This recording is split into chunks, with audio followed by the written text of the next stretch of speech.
strategies towards net zero perspectives. As you know, this is very important to us as citizens of the world, if I should say so, because we all have a goal under the Paris Agreement to reach that 1.5 degree goal, or to prevent the temperature rise from going beyond that. And as such, we have a very important task to ensure that we are ambitious as countries, as cities, as communities in order to achieve that goal. Over the past few years, it hasn't seemed as if we have been doing so well.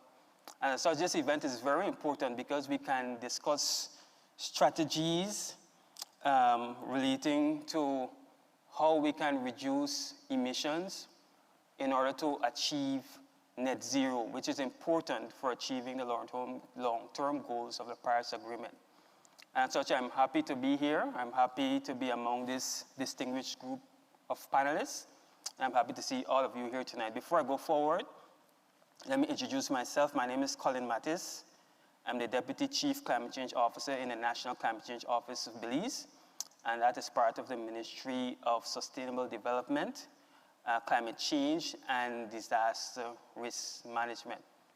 So thank you all for being here. Before we go further into the proceedings, we will now have a group picture. I'd like to ask my fellow panelists to just stand as we have that picture being taken.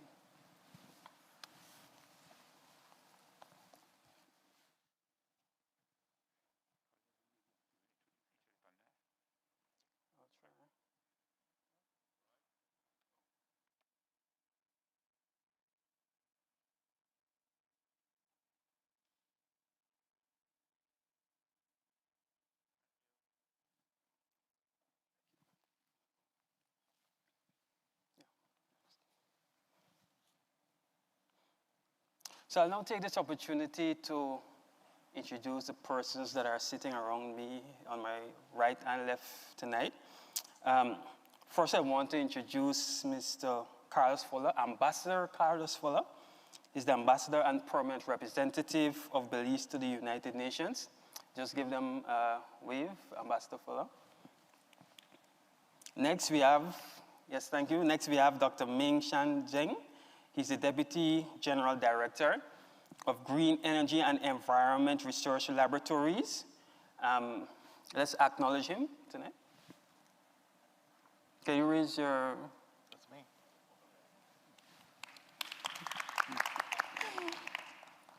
Okay, next we have Dr. Alex Mikeloa, who's the Managing Director of Perspectives Climate Group.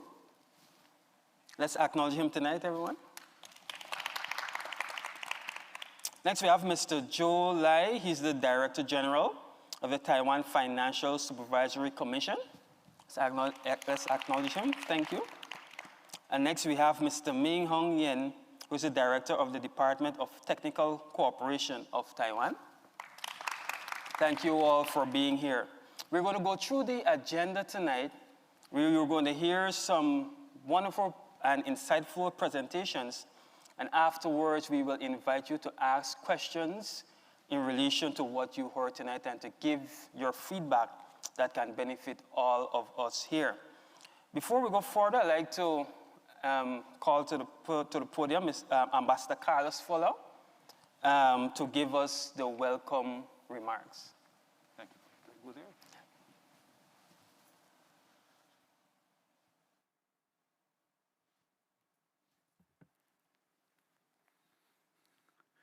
Distinguished delegates, friends, participants, welcome to this side event being co-organized by the government of Belize and ITRI and ICDF, and in particular, the Republic of China on Taiwan. Indeed, ITRI and Belize have a long-lasting relationship. We began collaboration when ITRI organized various training workshops on ways to make really detailed inventories for the SICA countries, that is all the countries of Central America and the Dominican Republic. So we began very early, about 20 years ago, in that kind of a collaboration. Later on, the focus then shifted into other areas of mutual importance for both of us, the Republic of China and Taiwan and Belize, in the areas of adaptation, because we both, countries recognize that we were both extremely vulnerable to the adverse impacts of climate change. And so indeed, recently, we have now had projects in western Belize, in the upper reaches of the Belize River, to get the communities up there ready for extreme events, and in particular, flooding. So again, another area of collaboration that we have been together. We have exchanged experts among ourselves. In fact, I was in 2010 when the concept of NAMAs was introduced at the COP in Cancun, and the Republic of China and Taiwan began its own NAMA process and invited experts from Belize to present there at the various workshops in Taiwan. Belize recognizes that the Republic of China and Taiwan has much to offer to the climate change process. Besides being vulnerable to the adverse impacts of climate change, Taiwan is also has great technology that it can contribute to the to mitigation efforts that they need to share with the rest of the world to address these issues. And so, as a result of that, Belize fully supports the efforts of the Republic of China on Taiwan to participate meaningfully in the United Nations processes through the United Nations Framework Convention on Climate Change, through the World Health Organization, through the International Civil Aviation Organization. We believe that they should be participating fully in these processes. We recognize that climate change is a global problem, and therefore it requires a global solution. It requires everyone to get on board in this. So we therefore welcome this partnership that we're having tonight, not only with ITRI, but also now with ICDF in this process. So I look forward to a very informative side event, and indeed looking forward to the engagement of the audience with our panelists. Thank you very much.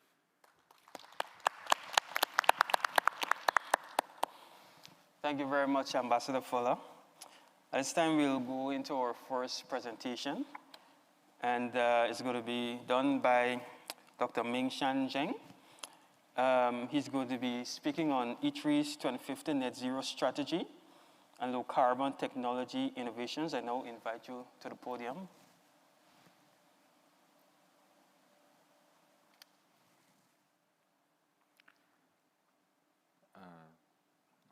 Okay. Thank you, Mr. Chairman. So I will talk about net zero strategy, but from a technology perspective. I will introduce a few ITRI's technology breakthroughs that we believe should be very helpful in our carbon reduction efforts. So I will start with a very brief introduction to ITRI, although I believe some of you are already familiar with ITRI, but I will give you some update on our recent status. ITRI was founded in 1973 by Taiwan government. It is a non-profit research organization that develops technology for the industry. Most of the researchers in ITRI are market-oriented, trying to bridge the gap between research and the market commercialization. Currently, we have over 6,000 research staff in ITRI. We own about 30,000 patents. We are located in several campuses in Taiwan. And we also have 5 international branches. 2 of them are in Europe, one in Japan and the other one in America. We also have a branch office in Moscow.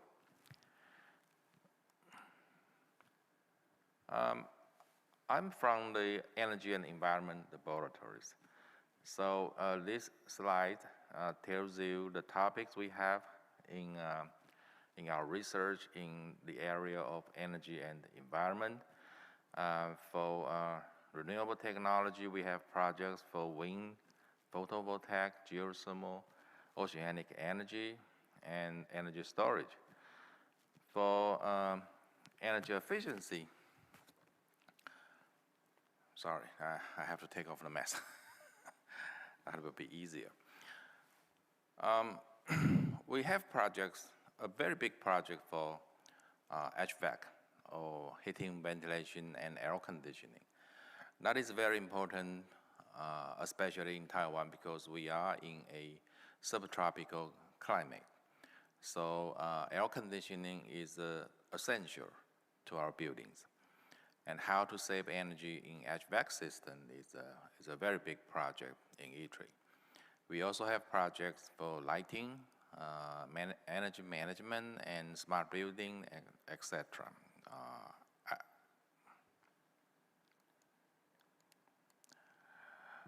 Okay, so we also have projects in CCUS, carbon capture and utilization. I will talk about that later. We also established a very comprehensive database for carbon footprint calculations. So now we can calculate carbon footprint of many products in Taiwan. Recently, we have another project for circular economy and also for air pollution control and many others environment projects. And President Tsai in Taiwan has announced net zero target in 2050 earlier this year. So in response to that, ITRI has established a special office, a net zero and sustainability strategy office in this March. We have 4 missions for this office. First of all, we will achieve net zero in ITRI's campuses. And the second thing is we will draw up Taiwan's blueprint to net zero in 2050. And we also is going to devote into technology innovation to help our industry to transfer for a low carbon production. And finally, as a think tank to the government, we are going to provide advices on the domestic regulations of and also on international trade talk, especially regarding carbon pricing and carbon trade. This is the organization chart of this office.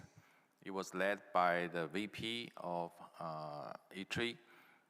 This office is an integration within ITRI that we integrate the efforts from all units in ITRI, including all campuses, research centers, and laboratories.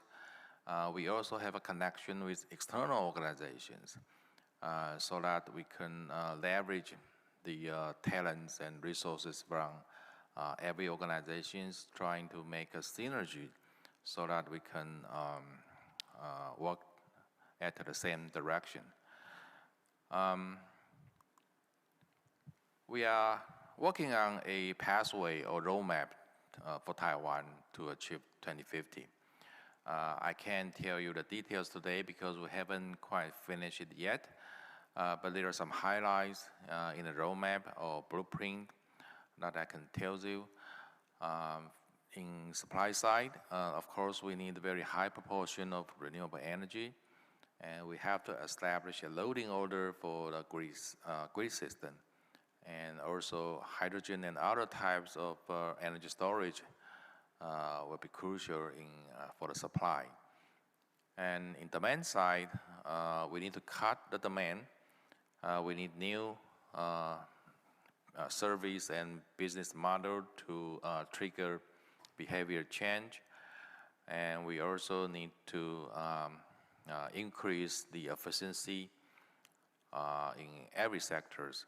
And also we have to maximize the electrification, especially in transportation sector. And then we need to have CCUS. This is also crucial, especially for electrical and industrial sectors.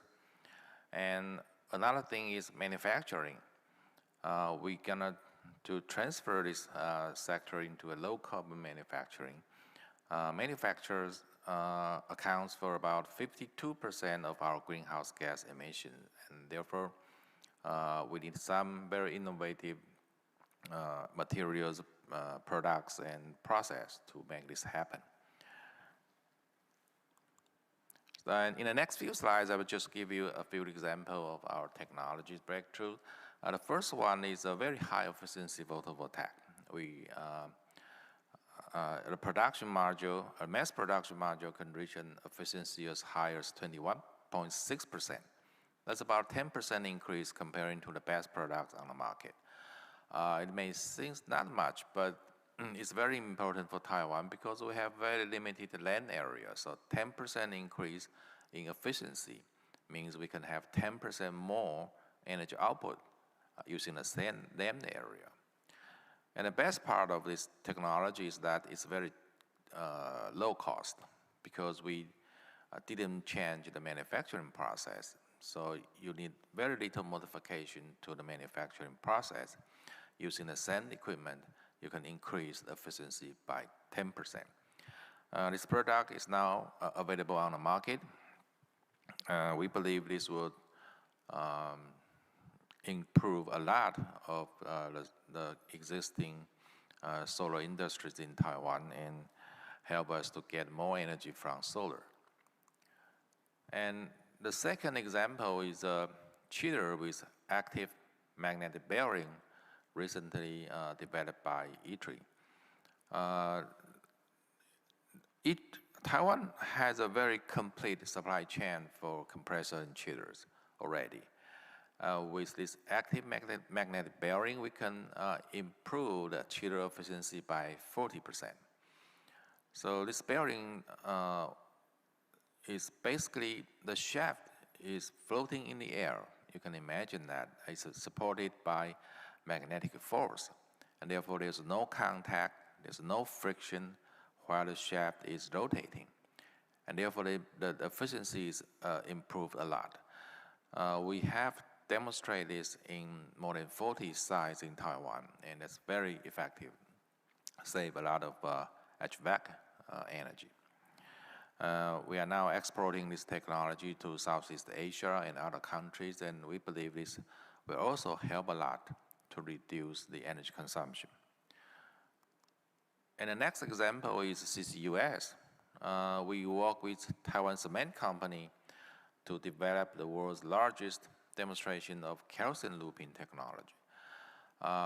The working principle of this technology is, you can see it on the right of the slide. Basically, you can use kerosene oxide to absorb carbon dioxide in the chimney exhaust. The kerosene oxide then becomes kerosene carbonate. And you can decompose kerosene carbonate at high temperature back into kerosene oxide and carbon dioxide. But this time, this carbon dioxide will be very high concentration, very pure concentration. So, and you can recycle or reuse that kerosene oxide again and again. And also, the best part is that kerosene oxide is actually part of cement. So you can use that kerosene oxide as a raw material for cement manufacturing. So you don't waste any material. Even if the kerosene oxide was degraded, you can just use it as a cement. So we have built a demonstration plant. It's the largest one in the world. We use that captured carbon dioxide to cultivate algae in the cement plant. And then use that algae, we can create a lot of different products, cosmetic products, food products, and so on. So that's a very unique example. Okay, let me conclude this presentation by saying technology innovation is essential in our endeavor to net zero emission in 2050. And I believe Taiwan and ITRI can help. ITRI is a leading research institute. We work with local and international partners, and of course, if anyone is interested in any of this technology, we will be very happy to work with them to work together to create a better and greener future. That concludes the presentation. Thank you.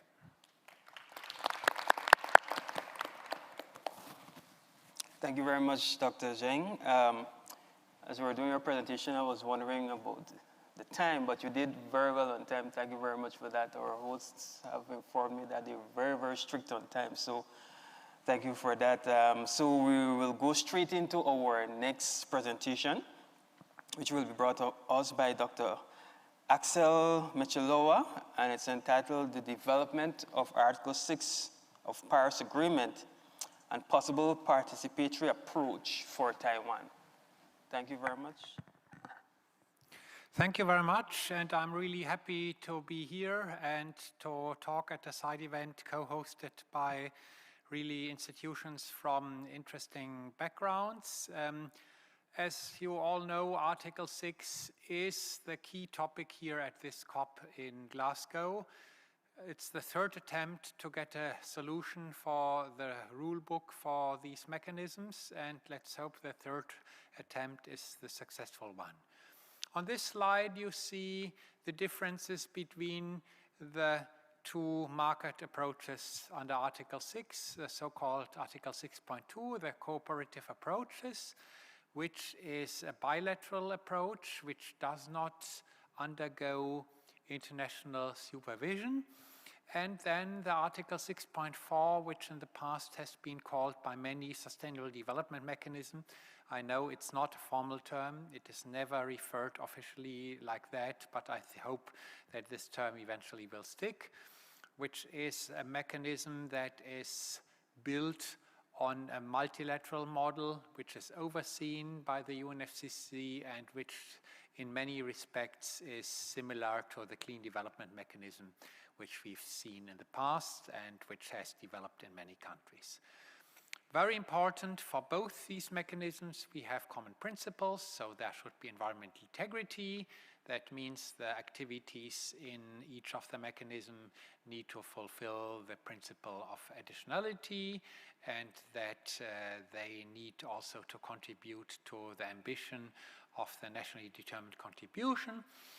And also these mechanisms need to be highly transparent. There needs to be reporting and a review, and also a strong accounting to prevent double claiming, double use of the so-called ITMOs, the internationally transferred mitigation outcomes. Now on this graph you see the landscape of the crunch issues that are being discussed here at the COP. There are three crunch issues that have also been labeled as such by the UK presidency that were discussed in detail in the pre-COP in Milan about a month ago. So just to run through them one by one. The first one relates to the funding of adaptation, the so-called share of proceeds. Under the CDM, we had a tax of 2% of all emission credits that were issued. These emission credits were given to the World Bank, which would sell them, and the proceeds, the revenues from the sale would go to the adaptation fund. So about $200 million have been generated for the adaptation fund through that mechanism.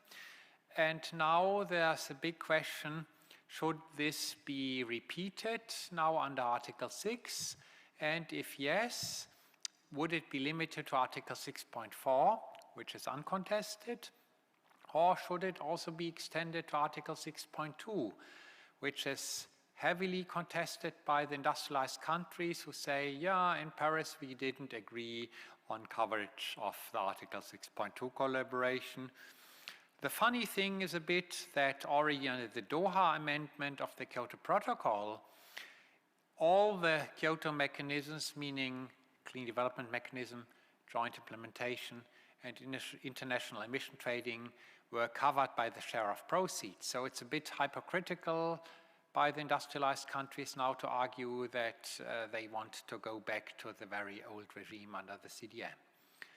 The second crunch issue relates to the accounting for the emission credits that are generated by the Article 6.4 mechanism, especially if they are generated outside of the NDC. So first there's some opposition and different interpretation of what means outside of the NDC. There are some people who say it means that if the NDC only covers, for example, the energy and industry sector, then activities outside would be in all the sectors that are not covered. That is an interpretation which, in my view, makes sense.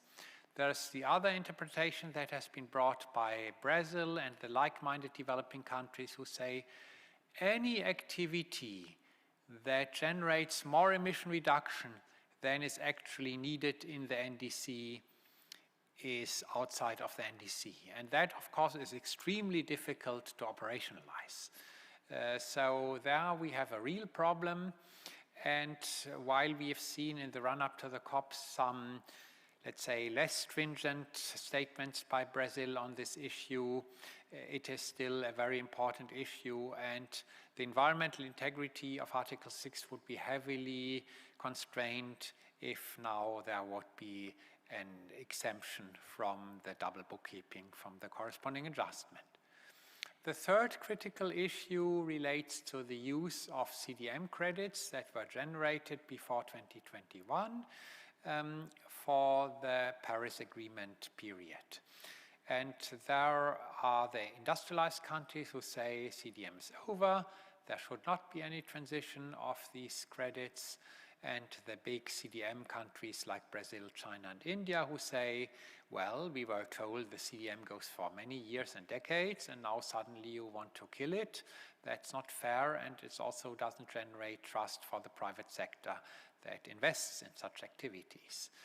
So you see three really challenging questions to be resolved. Eventually, I would hope that a compromise means an exchange of these positions among the three approaches. For example, we could see a situation where industrialized countries agree on certain forms of adaptation funding, but that the developing countries agree that only part of the CDM credits will be transitioned.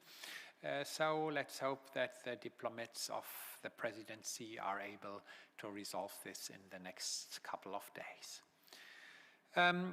As I said, there are also subsidiary issues beyond these three crunch issues. There is one dissent which is coming up strongly because there is a lot of debate about the role of voluntary markets in the international climate policy regime. So the question is whether the ITMOs that are used for voluntary considerations should actually lead to corresponding adjustment or not.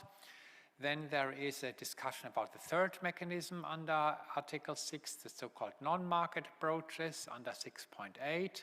For a certain period, this was not very much contested because Bolivia had seen a change in government from the Morales government, which was rather left-wing oriented, to a more conservative government. And the conservative government thought Article 6.8 is not that important, but now 2 years ago, government changed again. So Bolivia is back saying this Article 6.8 approach is as important as the market approaches, and there needs to be a clear work program, there needs to be institutions, there needs to be funding. So this is now a big discussion. And of course, there has been a lot of debate about the technical issues related to the baseline setting and additionality determination. Again, there is a lot of definitional issues regarding these principles, and this has now become really very deeply debated technically. Here I would like to show you the world map of Article 6 piloting. We did a study that has been updated several times, looking at where are there activities that try to test Article 6. You see that map is quite diverse. In contrast to the CDM, where we always had complaints that Africa was left behind, now with the Article 6 piloting, Africa is really very strong. Latin America, classically the countries of the Pacific Rim, very active, but also in Asia we see a number of countries where Article 6 piloting is undertaken. And the different colors of the dots show the various piloting actors. Switzerland is very strong, the Nordic countries are very strong, Japan with the joint crediting mechanism is very engaged, So you see, it's a thriving set of flowers, and let's hope that the decisions of Glasgow will allow those to continue and ripen. Now I want to get into the discussion about how does Article 6 relate to entities like Taiwan and also, of course, other entities. So there's a set of so-called participation requirements. So you need to be party to the Paris Agreement. You need to have governance to do the authorization of a transfer of credits of ITMOs. And you need also to have your national inventory in order. So that's quite something. That's for 6.2, the bilateral approach. And for the 6.4, it's even a longer list. So one needs to specify as a country how activities provide sustainable development benefits.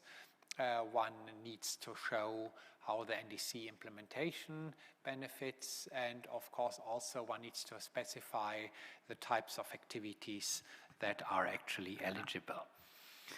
So now, of course, if we look into Taiwan, Taiwan is in a very special situation. Taiwan is neither a member of the UN nor an official member of UNFCCC. So, of course, it's also not a party to the Paris Agreement. That means direct participation is not possible. So what can one do to be creative and participate? So here you see various approaches how it could be done. So under Article 6.2, Taiwan could act just as if it was a member of the Paris Agreement. So one simple approach would be to work through cancellation certificates for ITMOs. You know, under current CDM, you can cancel CRs in an account of UNFCCC. So it's quite clear that we'll have a similar cancellation account also under the Paris Agreement. There will be a possibility, of course, for each set of parties who set up a cooperative approach under the Article 6.2. So in their registry, they can put a cancellation account. So for example, if United States, Japan, and other countries now put up Article 6.2 pilots, they can have the cancellation account in their registry, and then Taiwan could put units into the cancellation account. And of course, this can be done either by the members of this alliance, or it could be also done indirectly. You see the two options spelled out here. With Article 6.4, again, there will be a registry under the UNFCCC, a central registry for Article 6.4. And in that registry, we likewise have a cancellation account. So again, Taiwanese entities or the Taiwanese government can use the cancellation account. So in my view, it would be fairly straightforward for Taiwan and its private sector and public sector to participate in Article 6. You just need to go this one extra step of cancellation. And then have, of course, a national process where it's clear that a cancellation account is equivalent to a unit that has been cancelled is equivalent to a real ITMO. So with that, I would like to thank you, and I'm looking forward to the discussion.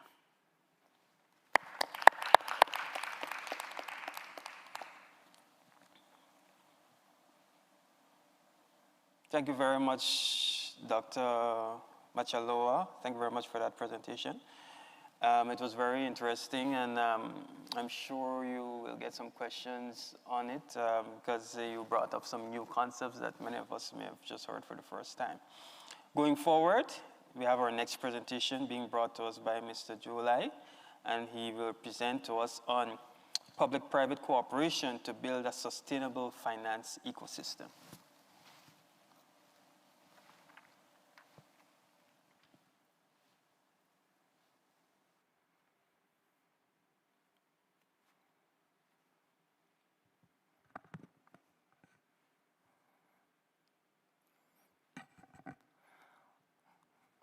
Hi, good evening, everyone.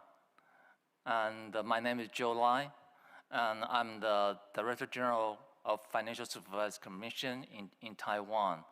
I feel very honored to join these very distinguished panels tonight.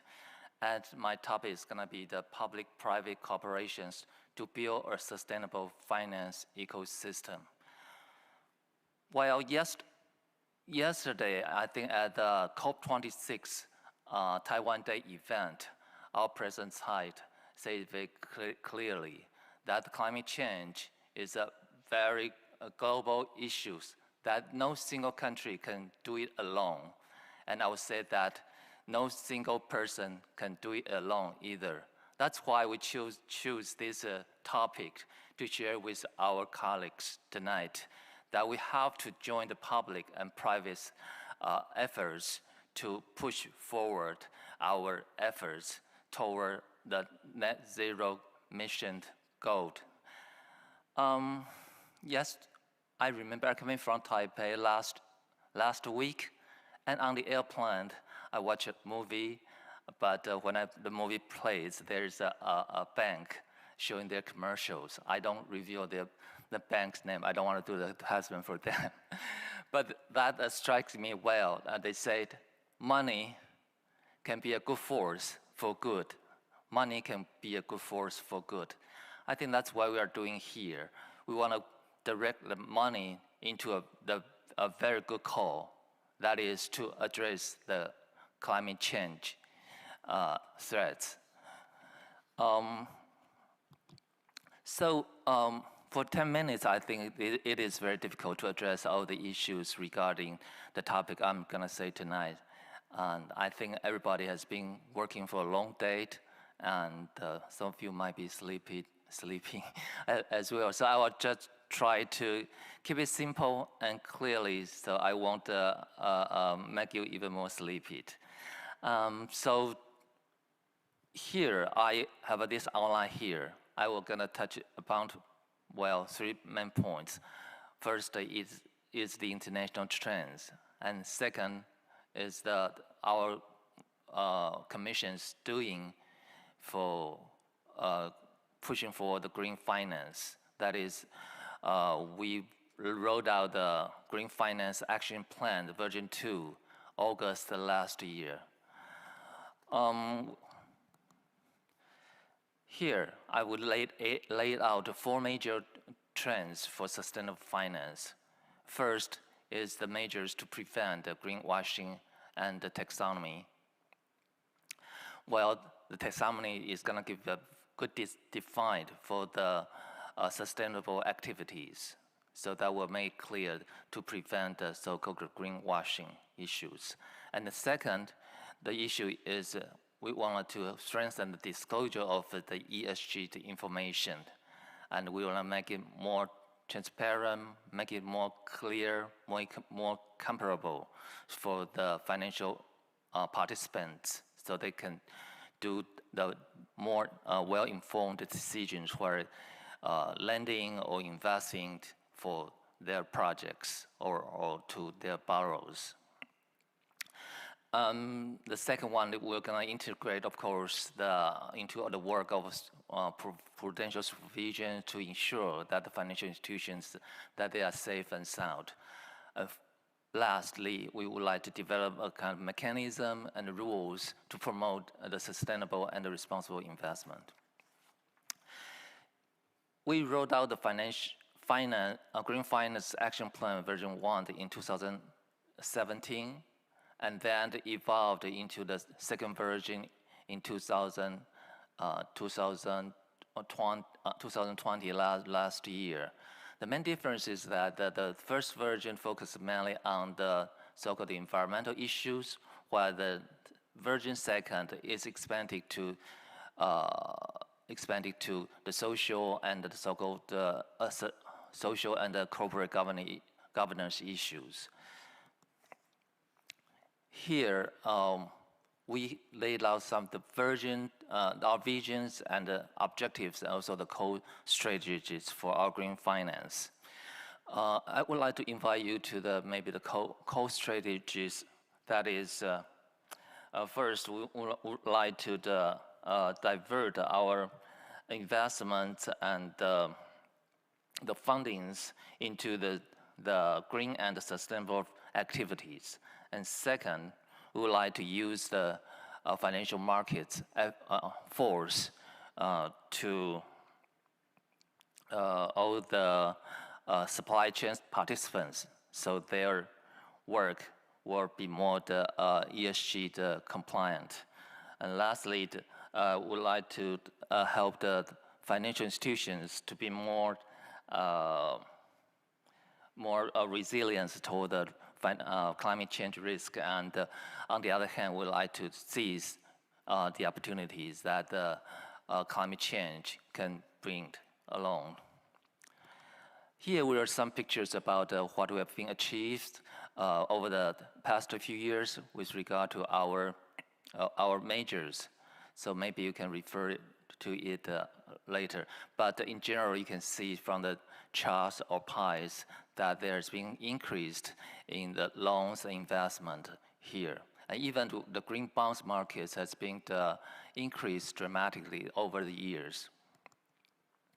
And here, next, I'm going to touch upon the 5 points of our green finance policies. First, we would like to improve the content and the quality of the ESG information disclosures. We want to make it more accessible and even more comparable. And we've already established now even the green bond, and we've already expanded to cover the social bond and the so-called sustainable bonds as well. And the third one, we are considering to, in line with international best practices, we are going to formulate the Taiwan's sustainability taxonomy as well. For the beginning, the taxonomy is going to focus on main 3 fields. First is transportation, and second, manufacturing, and the third one is Brenda, building. Yes, so you are awake. And the fourth one, we're going to establish the integrated ESG information inquiry platforms. There are 2 platforms here. One is a sustainable finance statistics platform, so they're going to give more statistics for the market participants. And on the right-hand side, we're going to establish sustainable development database that will provide useful climate-related messages provided by the government agencies, so that the financial institutions especially can make an informed decision and to make some of the risk and management strategies for them. And the fifth one, we're going to promote the risk management measures against the climate-related risks for financial institutions. So there are 3 measures we're doing here. The first one, we're going to adopt kind of top-down approaches for the financial institutions that put the ranking officials as even more responsible for their decisions. And we're going to further the climate changes risks and put into the insurance companies as their assessment practices. And this is the kind of summaries for all the measures will be taken here. One is that we're going to enhance the interagencies cooperation, and we'll enhance the information sharing and enhance the public-private partnerships. And we'll also have some kind of encouragement and incentives for the financial institutions to be more compliant with the ESG measures. This is a chart for how it works for the financial green finance ecosystems. As you can see from the left-hand side to the right-hand side, the financial institutions that issue the take monies from the publics, and they issue they provide the financial products and services, and during the decisions to the borrowers, majorly it is the companies, private sectors, so they can divert or to make the companies to be more climate-friendly decisions. So on the right-hand side, we're going to achieve a more greener environment at the end. So this concludes my presentations tonight, and I'm looking forward to the further discussion with you if you have any questions for me. Thank you very much. Thank you very much. We're doing good on time so far, and now we'll have our last presentation being brought to us by Mr. Ming Hong Yen, and he'll be presenting on enhancing resources efficiency by innovative technology utilization in development projects. So I invite you to the podium.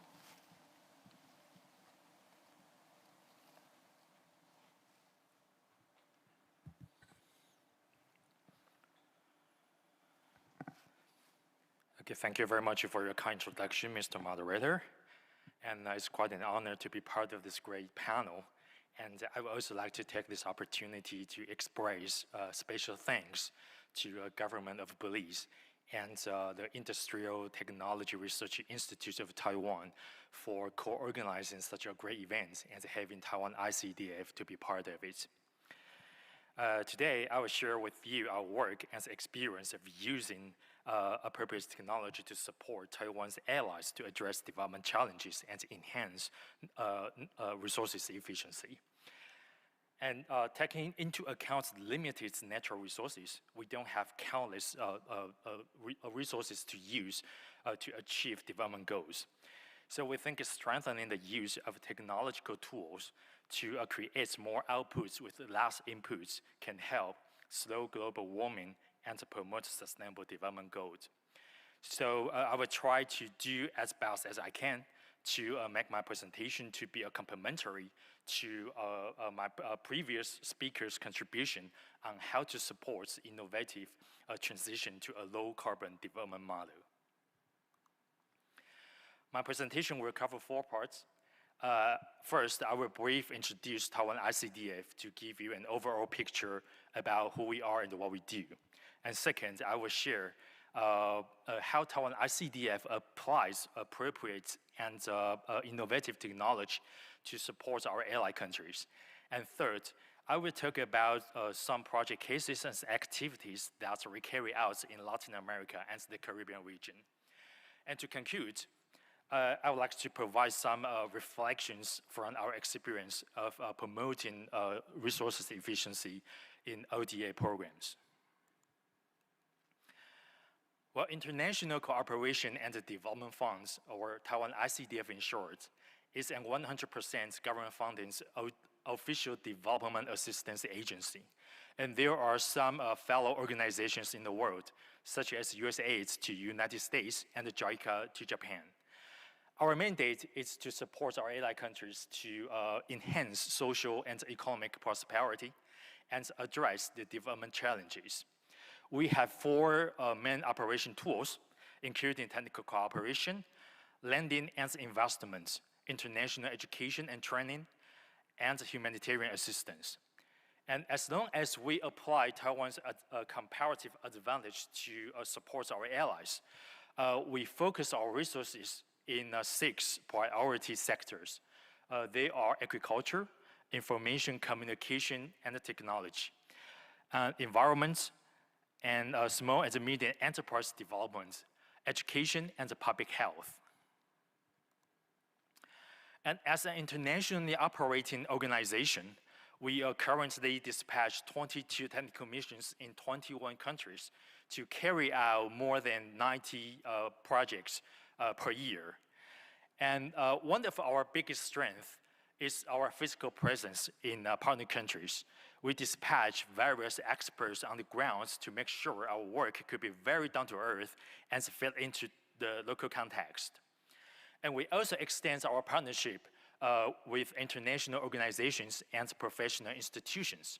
For example, in environment domain, we work with Pan American Development Foundation, Global Environment Facility, Caribbean Institute of Meteorology and Hydrology, and also Taiwan National Applied Research Laboratories.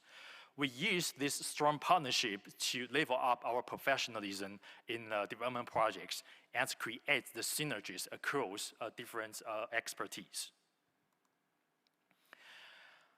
And since the climate change is becoming one of the most important subjects in international developments, we also include combating climate change as a vital part of our 2030 strategy. And we direct our resources into climate-related areas, such as climate adaptation and mitigation, ecosystem protection, sustainable use and management of resources, and resilient infrastructure. And among the resources management-related areas, we are dedicated to using appropriate technologies in 3 subjects to enhance resources efficiency. They are public service transformation by information and communication technology, disaster mitigation by Earth observation and geographic information system technology, and productivity enhancements by nature-based solution. And in the following slides, I'd like to share with you some project cases about how we carry out project objectives and the positive impacts that brings to our partner countries. The first part is the digital transformation of public service. The evolution of information technology brings extensive opportunity for governments to respond to citizens' increasing demands on user-friendly and efficient services. In Belize, we work with Vehicle Registration and License Authority to re-engineer and digitalize the workflows of license application, motor vehicle registration, and document modification. We transform the paper-based service into online-based and connecting 9 municipalities to central units to make cross-agency and cross-municipalities data exchange reality. And through digitalization of services, it helps significantly to reduce paper consumption by 5,280 pounds per year.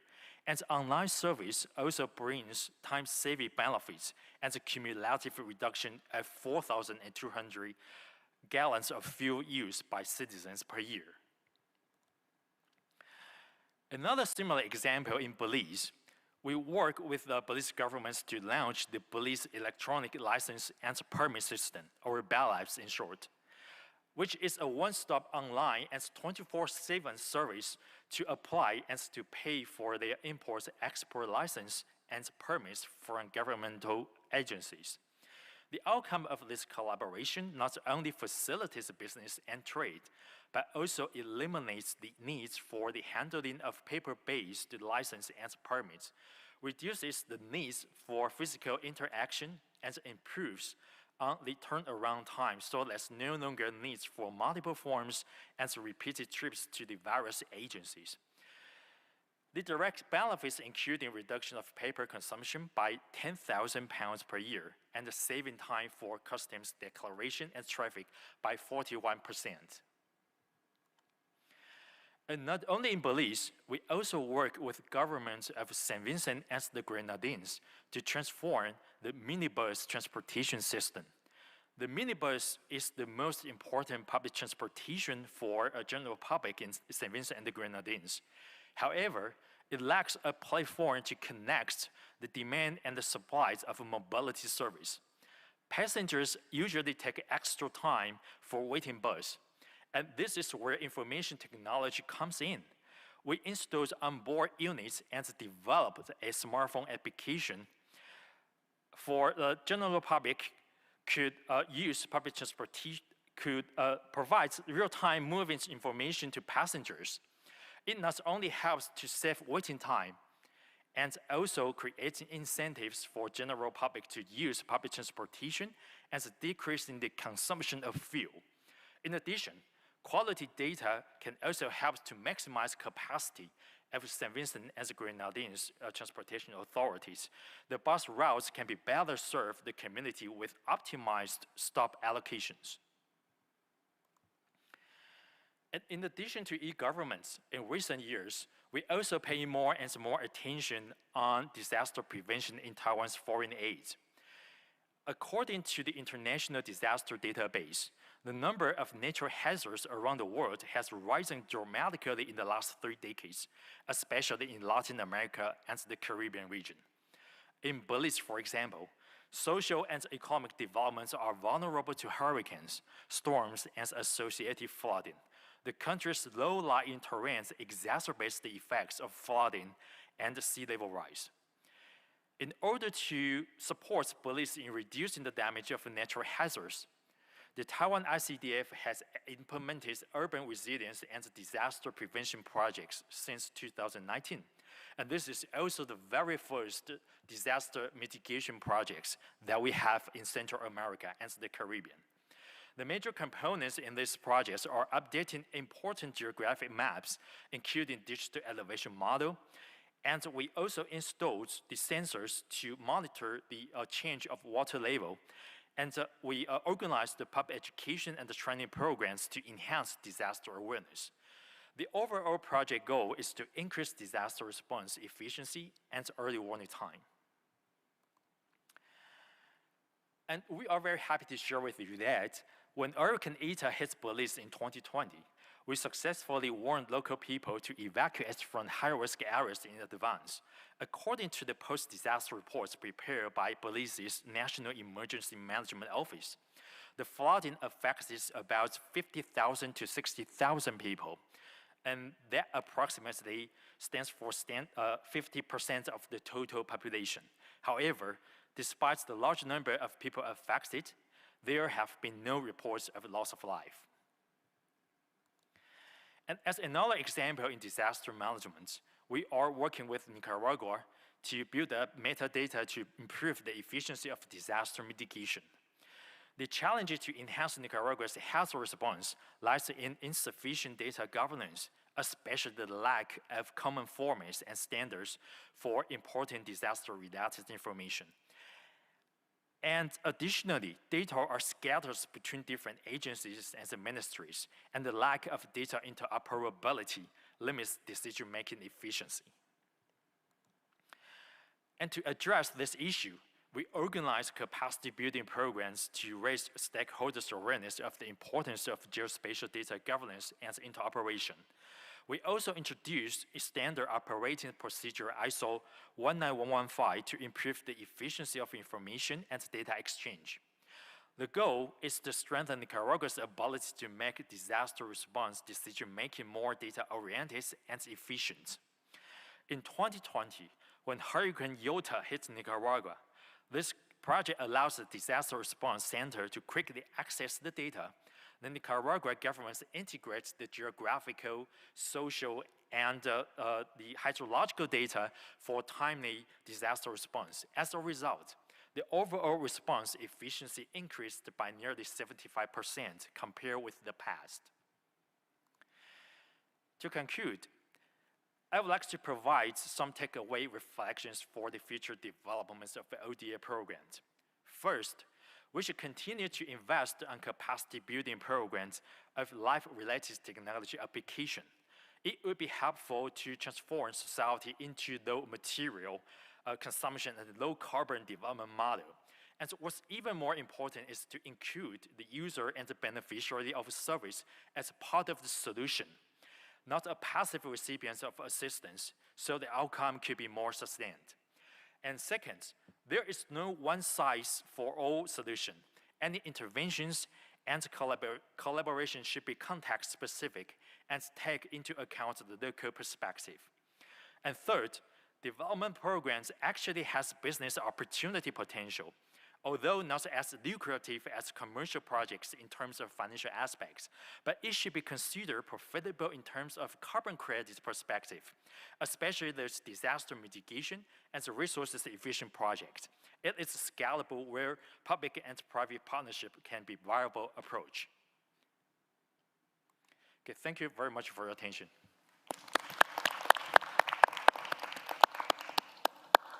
Thank you very much. At this time, we have reached a point in our agenda where you can ask questions and receive answers. We have exactly 15 minutes for question and answers. I can take and questions from the floor. I can take questions online. I have a little device next to me that tells me when someone wants to ask a question, and just raise your hand. There's the mics in the passageways. You can move to the mic, and then you can ask your question. I see one hand. Sir, you're free to use the mic and pose your question to the panel. Thank you. I want to ask a question to Mr. Magaroa. Thank you for you demonstrate guiding us how we Taiwanese can participate in the international carbon trade, especially under the Article 6. But I have one question to asking you, because you demonstrate that because Taiwan is not a party of the Paris Agreement, right? So we need to asking the party to host like a carbon project together. So does there have any risk? I mean, is any other party from the party agreement, they will reject such kind of cooperation? This will be maybe against the transparency, principle of transparency. This is my first question. The second question is, I noticed in your slide, you say the Article 6.4 will have very benefit to the small islands developing state. Can you please explain your point? Thank you very much. Yeah, let me start with the first question. So it's clear that any transaction under Article 6 needs an authorization from the country that hosts activity. So that's, of course, a hurdle that needs to be overcome.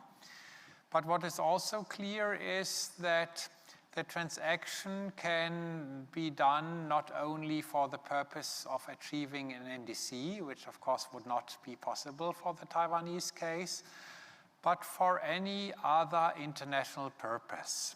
So this any other international purpose, of course, is normally meant for the voluntary carbon market, but it can be used by the Taiwanese government and entities as well. So I see no legal obstacle that would prevent the Taiwanese entities from using the cancellation account under the Article 6.4 registry, which will be there. It's clearly specified in the text. It's not contentious. And likewise, to find befriended parties under Article 6.2 collaboration who in their registries operate such a cancellation account. So I think it's fairly straightforward for Taiwan to engage in Article 6, both in 6.2 and 6.4. With regard to the second question, the small island states, Article 6.4 speaks about capacity building, that there should be capacity building support, and this capacity building support should look into the institutional capacity that is needed for authorizing activities. And there's also some wording that refers specifically to small island developing states with regard to having simpler approach for baseline additionality, and that also would have more flexibility with regards to reporting. So there is a clear indication that small island development states will be able to have easier access to Article 6.4. In the context of Article 6.2, it depends on the way the approach is specified.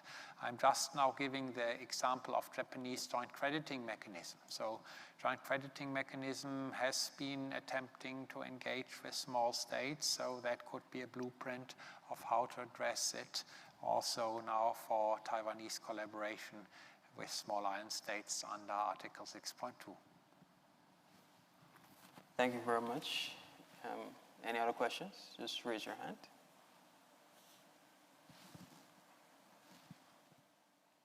Yes, you can go to the mic.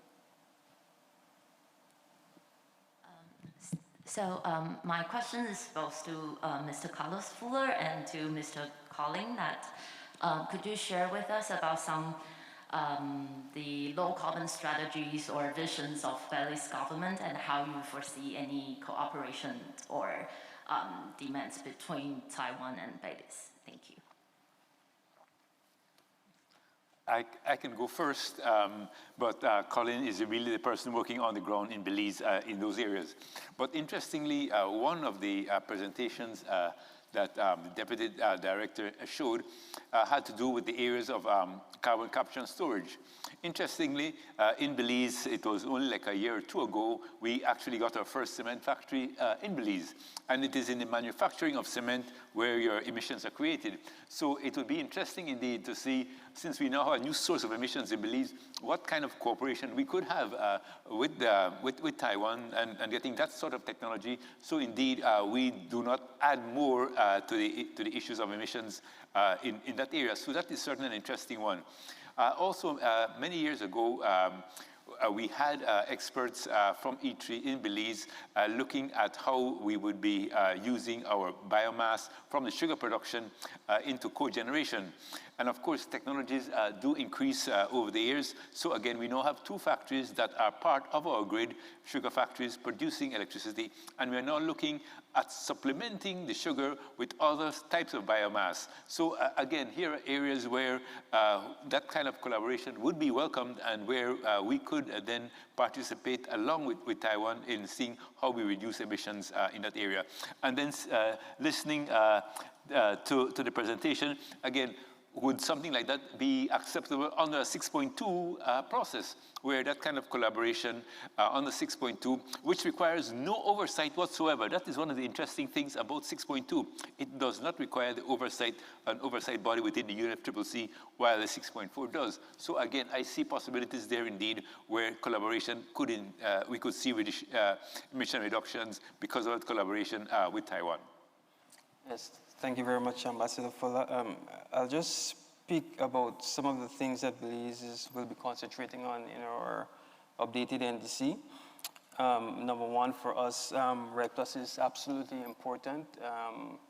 We're already net sync, and we're going full into, well, we have just completed our REDD+ readiness project, and we'll be going fully into trying to acquiring results-based payments, and also participating in 6.4 and 6.2, especially in 6.2 that is released to REDD+. And so maybe there is some opportunity there for Taiwan to collaborate with us as we seek to, let's say, our results-based payments through our REDD+ credits. We just last year, we developed our new agroforestry policy. And this is one of the key aspects of the affluent sector in our NDC. This should lead to benefits for the agriculture and the forestry sector. Implementation has not begun as yet. We're now putting things together with the lead of the Forest Department that is working in conjunction with the Agricultural Department. And so we're now putting together things to implement the arrangements and everything to implement that policy. And I believe this is something fresh for us. It's something that we can definitely collaborate with Taiwan with. Maybe we can speak about it, the possibilities, the intricacies of the policy, to see where Taiwan can assist us and so forth, or work with us in order to implement that policy. In terms of transport, one of the things we had a NAMA a few years ago that was supposed to, well, it's not approved, that was supposed to move towards getting rid of the old diesel buses and going towards electric buses on our roadways. That's intercity buses and also around the country. That's a big part of our NDC, ensuring that we move towards electric and also hybrid forms of public transportation. So that's a key activity that we'll be looking to implement. Of course, that's one of the conditional mitigation activities of the NDC. Belize has, in terms of our domestic energy development, if I should say so, 60% of our energy comes from renewable sources, just over 60%, and we're moving towards 85%. So we'll be looking to use more biomass, more wind, more solar, and those forms of energy. in order to ensure that the amount of renewable energy that we're using or generating within the country goes up to 85%. And so one of the things that we'll be doing will be exploring wind. I think that is onshore, offshore. Onshore wind energy, I believe it is. Onshore wind energy, the NDC doesn't say that we'll go fully into it, it just say that we'll explore it. And also we'll be looking at solar farms, solar, to produce energy for unserved communities and so forth. And so those are some key areas. And so one last thing that we've been looking at over the past few years is, how can we get into some sort of a waste energy project that can get off of the ground? It is something that some say is not feasible for Belize because maybe the small amount of waste that is available from the Mile 24 landfill. But it's something that we keep in mind because we think that is something important for us that can help us to achieve what we have in our NDC. And so those are just some, I just wanted to identify some key areas, some key activities that we'll be implementing as part of our NDCs.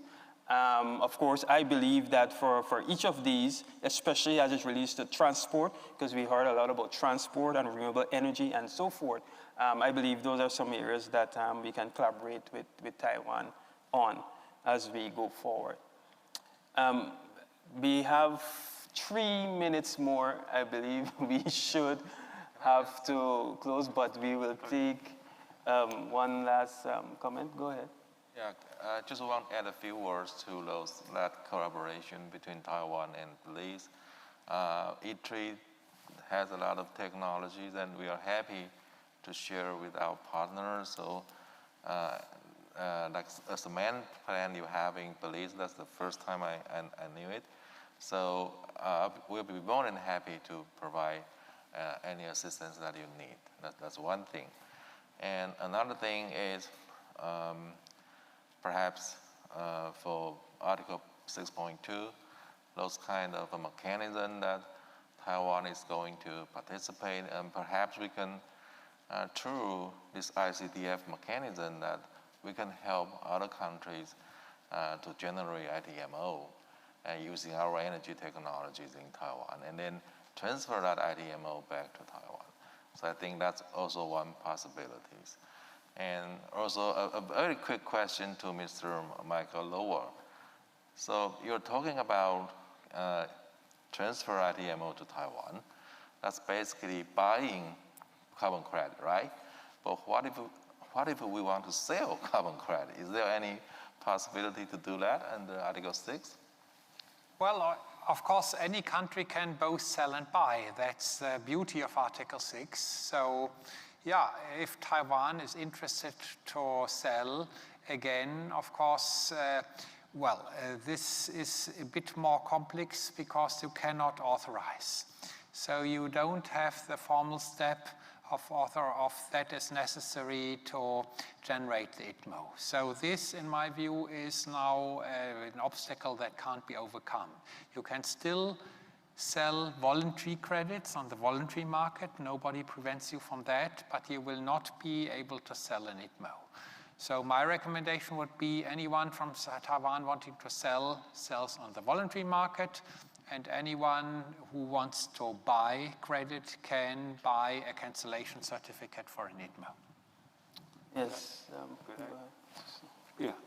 One of the areas I believe Taiwan can also contribute, how we can participate in the market is with the ICAO, to aviation, because again, that is no party's emissions, but certainly we know that aviation is now going to be required to reduce their emissions.